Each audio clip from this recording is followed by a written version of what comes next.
इसमें कोई शक नहीं कि अगेती मटर के बाजार भाव हैं वो हर साल 100 रुपये किलो तक पहुंच जाते हैं। और अगेती मटर की खेती करके आप मात्र 60 से 70 दिन में 2 से 3 लाख रुपए बड़ी आसानी से कमा सकते हो। लेकिन इसके पीछे एक काला सत्य भी छुपा हुआ है। हमारे देश में बहुत कम किसान ही अगेती मटर से बढ़िया पैसे कमाते हैं, बल्कि अधिकतर किसान है ना वो अगेती मटर की बुआई तो कर लेते हैं, कहीं से भी देख के सुन के, या फिर उनके दिमाग में ये घूमता रहता है कि भैया अगेती मटर की बुआई करेंगे, रेट अच्छे मिलेंगे, और वो जल्दबाजी में, हड़बड़ी में, बिना कोई योजनाबद्ध तरीके से अगेती मटर की बुआई करने के बाद अपना लगाया हुआ इन्वेस्टमेंट भी नहीं निकाल पाते हैं। और ये सब होता है किसान की नासमझी की वजह से। किसान को पता ही नहीं होता अगेती मटर को कब बुआई करें, अगेती मटर का कौन सा बीज हम लें, कितना बीज लें, खेत की किस तरह से तैयारी करें। अगेती मटर में आने वाली सबसे गंभीर, सबसे खतरनाक बीमारी जिसमें अक्सर किसान फेल होता है, उकठा रोग। जो पौधा है ना जर्मिनेट तो हो जाता है और शुरुआती लगभग 10 से 15 या 20 दिन तक पौधा अच्छे से चल रहा होता है, लेकिन अचानक से पौधा है ना वो पीला पड़ जाता है, वो सूख जाता है और देखते ही देखते पूरा खेत है ना वो खत्म हो जाता है। इन सभी कारणों की वजह से किसान है ना वो अच्छे पैसे नहीं कमा पाता है। लेकिन दोस्तों आप निश्चिंत रहिए, मैं आज आप लोगों को इस वीडियो के माध्यम से बताऊंगा अगेती मटर की बुआई का सही समय, बुआई करते वक्त अपन को कौन कौन सी सावधानी बरतनी है, कितना बीज लेना है, कौन सा बढ़िया बीज है जिसके पिछले 2-3 सालों के अंदर शानदार परफॉर्मेंस देखने को मिल रहा है। खेत की तैयारी करते वक्त हम वो कौन सा काम करें जिससे कि उकठा रोग जैसी गंभीर बीमारी हमारे अगेती मटर के अंदर आए ना, और अगेती मटर हमारा बढ़िया उत्पादन दे, मात्र 55 से 60 दिनों में हमारी फसल है ना बाजार के अंदर पहुंच जाए और सबसे ज़्यादा रेट है ना वो हमारी फसल को मिले। तो नमस्कार, मैं इंद्रपाल यादव और आप देख रहे हैं देश का सबसे विश्वसनीय फार्मिंग यूट्यूब चैनल देश की जान हमारे किसान।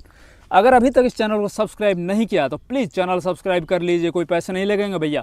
और साथ ही वीडियो हमारी अच्छी लगे तो हमारी वीडियो को लाइक भी कीजिए, दूसरे किसान भाइयों तक शेयर भी करना ना भूलिए। तो चलिए सबसे पहले तो दोस्तों बात करते हैं अपन अगेती मटर की खेती से। अगर आपको बढ़िया पैसे कमाने हैं तो आपको बुआई का सही समय पता होना चाहिए। देखिए किसी भी जल्दबाजी में या कहीं से भी सुन के या कहीं से भी ऐसे आपके मन में चल रहा होगा अगेती मटर की बुआई करनी है, पैसे कमाने, तो भैया इस तरह से काम नहीं चलेगा। आपको अगेती मटर का सही टाइम का पता होना चाहिए। अब टाइम की अगर अपन बात करें तो देखिए वो निर्भर करता है आपके एरिया के तापमान के ऊपर। वैसे अगर अपन तारीख की बात करें तो देखिए 25 सितंबर के बाद अक्सर जो अपने मैदानी भाग होते हैं ना, जो उत्तर भारत की अगर मैं बात करूँ, उत्तर प्रदेश है, हरियाणा है, पंजाब है, राजस्थान है, इस तरह के जो प्रदेश है वहाँ पर लगभग 25 सितंबर के बाद टेम्परेचर है वो डाउन होता हुआ चला जाता है।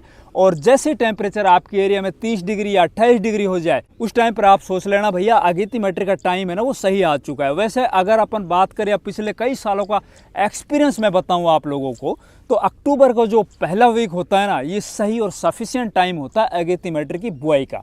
अब बुआई के टाइम का तो आपको पता चल गया, आपके एरिया का जैसे टेम्परेचर 28 से 30 डिग्री हो जाता है उस टाइम पर आपको बुआई करनी है। एक काम तो हो चुका। अब दूसरा काम खेत की तैयारी। अगर आपको बढ़िया उत्पादन लेना है, अपनी फसल को बीमारी से बचाना है, सबसे पहले आपको अपनी फसल को मंडी में पहुंचाना है, सबसे ज़्यादा रेट लेना है। बुआई करते वक्त ना आपको अपने खेत की अच्छे से तैयारी करनी होगी। खेत की अच्छे से तैयारी करने के लिए आपको पहला काम करना है खेत की अच्छे से गहरी जुताई।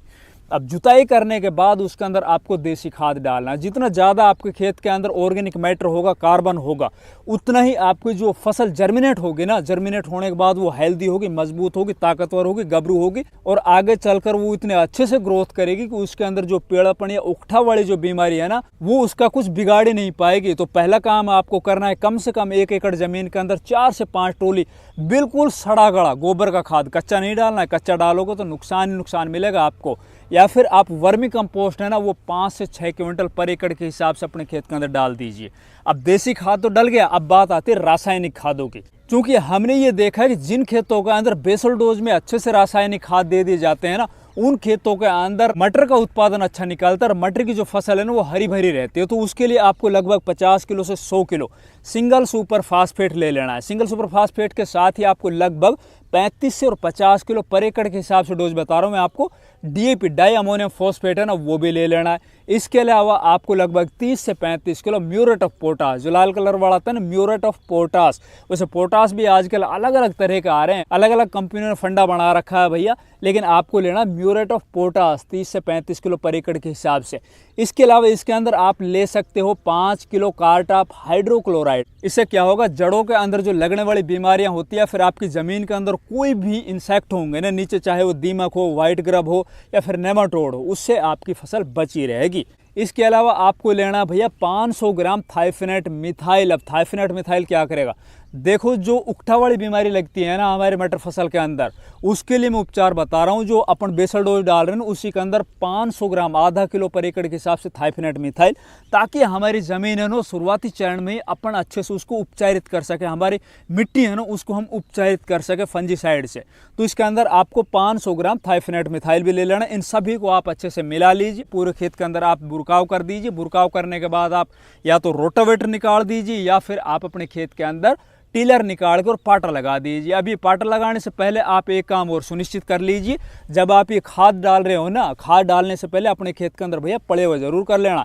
खेत के अंदर पर्याप्त मात्रा में नमी बना लेना, या तो आपके एरिया में बरसातें हो रखी हो उस टाइम तक अच्छे से पर्याप्त मात्रा में नमी है तो ठीक है, वरना आप अपने खेत में भैया पड़े हुआ करके और पर्याप्त मात्रा में नमी बना लेना, ताकि हम जब बीज की बुआई करें तो बीज हमारा बगैर सिंचाई किए हुए अच्छे से जर्मिनेट हो पाए। अब ये काम तो आपने कर लिया, खाद भी डाल दिया, अपने खेत के अंदर पर्याप्त मात्रा में नमी भी बना ली। अब बात आती है भैया मटर की बुआई की। बुआई से पहले आपको एक अच्छी वैरायटी लेनी होगी। बहुत सी वैरायटी है वो 55 से 60-65 दिन में तैयार होकर बाजार में पहुंच जाती है। बहुत सी वैरायटी है वो 90 से 100 दिन में तैयार होकर बाजार के अंदर पहुंचती है। तो अपन जब अगेती मटर की बुआई करने जा रहे हैं तो भैया हमें तो वो वैरायटी चाहिए जो सबसे पहले मंडी के अंदर पहुंचे और 100 रुपये किलो की रेट हमें ही मिले। उसके अंदर सबसे ज़्यादा हमारे देश में लगाई जाने वाली, सबसे ज़्यादा किसानों को पसंदीदा जो वैरायटी है ना, वो है एडवांटा कंपनी की GS10 करके जो वैरायटी आती है ना वो। इसके अलावा AP3 आती है, आज़ाद 3 आती है, अर्किल आती है। आप कोई भी आपके एरिया में जो बढ़िया उत्पादन देती हो, अच्छे से क्लाइमेटिक कंडीशन के अंदर सूटेबल वैरायटी हो, वो आप ले सकते हो। अब वैरायटी चयन की बात तो हो चुकी है, अब बात करते हैं बीज मात्रा की। पर एकड़ के हिसाब से हमें कितनी क्वांटिटी में सीड लेना है ये बहुत ज़रूरी। चूंकि अपन अगेती मटर की बुआई करने जा रहे हैं तो इसके अंदर पौधा है ना ज़्यादा कोई फैलेगा नहीं। जो आगे चलकर हम पछेती बुआई करेंगे ना, उसकी तुलना में अभी की जो अपन बुआई करने जा रहे हैं, अगेती बुआई करने जा रहे हैं, इसके अंदर पौधा है ना ज़्यादा फैलेगा नहीं इसके अंदर। तो हमें इसके अंदर सीड रेट है ना वो थोड़ा ज़्यादा रखना होगा, लगभग 40 किलो पर एकड़ के हिसाब से। अगर आपकी मिट्टी है ना वो बीज को रखती नहीं, कई मिट्टियाँ तो ऐसी होती है भाई बीज अपन डालते हैं ना उनमें से कम बीज जर्मिनेट होते, मतलब 100% बीज जर्मिनेट नहीं होते।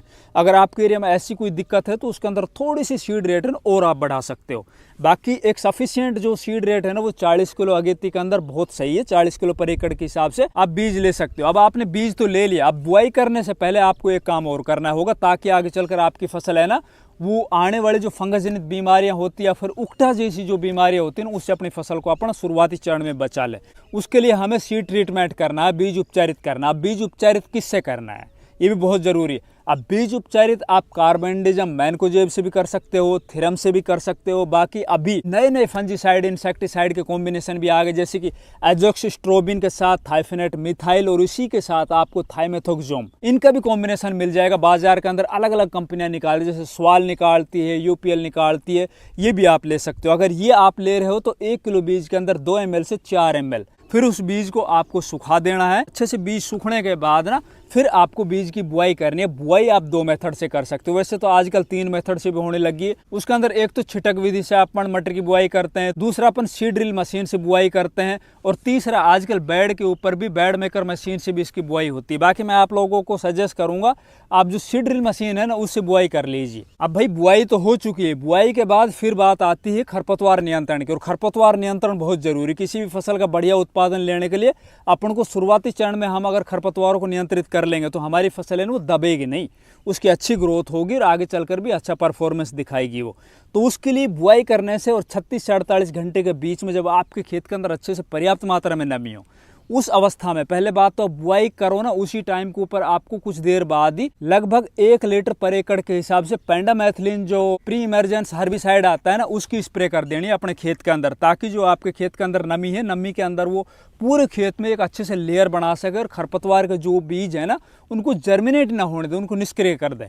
अच्छा, ये काम करने के बाद जैसे ही आपकी फसल लगभग 4 से 5 या 6 दिन के अंदर जर्मिनेट होगी, जर्मिनेट होने के बाद लगभग जैसे आपकी फसल 15 या 20 दिन की हो जाती है, उस अवस्था में आपको एक NPK का स्प्रे करना है। NPK 19-19-19 या फिर 20-20-20, और साथ ही आप चिलेटेड जिंक है ना 100 ग्राम पर एकड़ के हिसाब से भी इसके अंदर मिला सकते हो। 1 एकड़ जमीन के अंदर 100 ग्राम जो चिलेटेड जिंक आती है वो।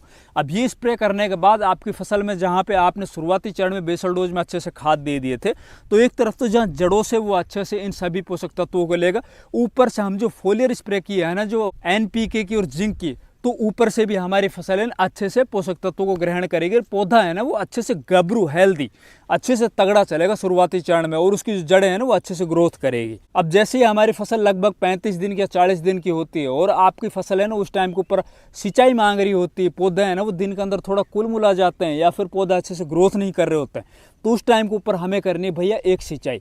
अब सिंचाई के अंदर आपको बहुत ज़्यादा सावधानी रखनी है। अक्सर किसान है ना सिंचाई करके अपनी फसल को बिगाड़ता है।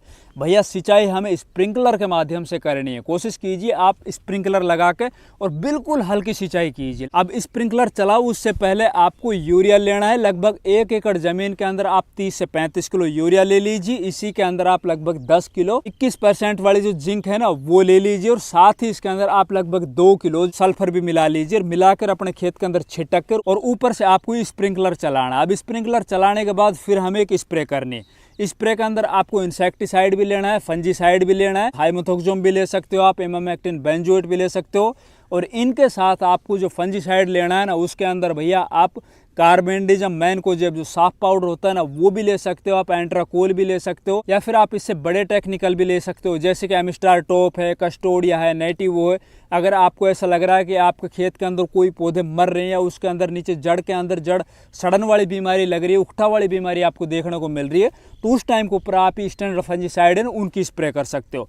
ये स्प्रे करने के लगभग 10 दिन के बाद आपको एक और NPK की स्प्रे करनी है, वो होगी आपकी 13-0-45 की, और उसी के अंदर आप बोरोन भी मिला सकते हो क्योंकि उस टाइम के ऊपर आपकी फसल के अंदर फ्लावरिंग स्टेज आ रखी होगी। अब ये काम सभी आप कर लीजिए दोस्तों। इसके बाद जो भी आपको कुछ भी करना होगा हम वीडियो के माध्यम से आपके लिए दोबारा से एक वीडियो लेकर आएंगे जिससे आपकी फसल बढ़िया उत्पादन निकल आए, आपको फसल सबसे पहले मंडी में पहुंचे, बढ़िया रेट मिले। हमारी वीडियो पसंद आए वीडियो को लाइक कीजिए, ज़्यादा से ज़्यादा वीडियो को दूसरे किसान भाइयों तक शेयर कीजिए।